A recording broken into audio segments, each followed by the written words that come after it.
नमस्ते फ्रेंड्स, मैं हूँ सुतपा और आप लोगों को मेरी डीजी रेसिपीज चैनल पे स्वागत है। आज मैं बनाने वाली हूँ मणिपुरी पालटोई। और मणिपुरी पालटोई बनाने के लिए मैंने जो सामान यूज़ किया है, चलिए फिर देखते हैं। इसमें हमने लिया है एक आलू और एक टुकड़ा बैंगन, एक टुकड़ा तराई, हरे मिर्च हमने लिया है इसमें, और धनिया और बरबटी लिया है 4 पीस, और ड्राई फिश लिया है 2 और 2 पकौड़ा लिया है।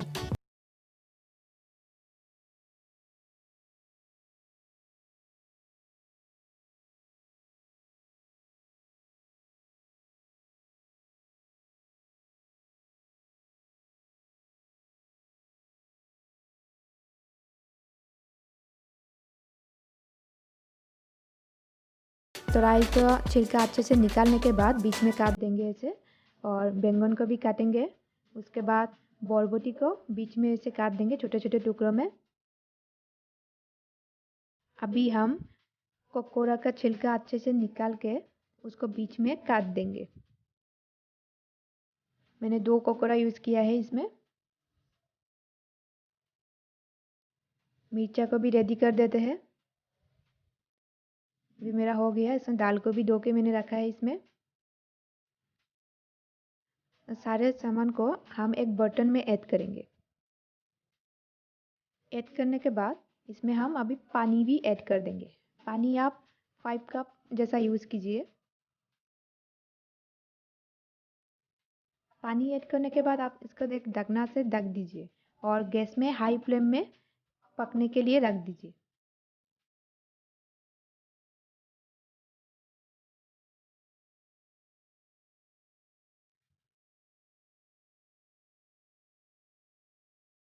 इस बार हम चेक करेंगे सब्जी रेडी हुआ कि नहीं।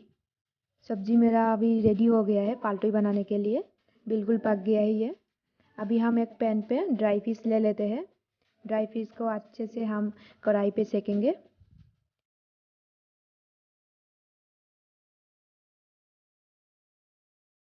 अभी हम ड्राई फिश को अच्छे से धो लेंगे। धोने के बाद इसका जो ऊपर का हिस्सा है वो निकाल लेंगे। उसके बाद पानी के साथ ऐड करके रख देंगे। अभी हम बर्तन से मिर्च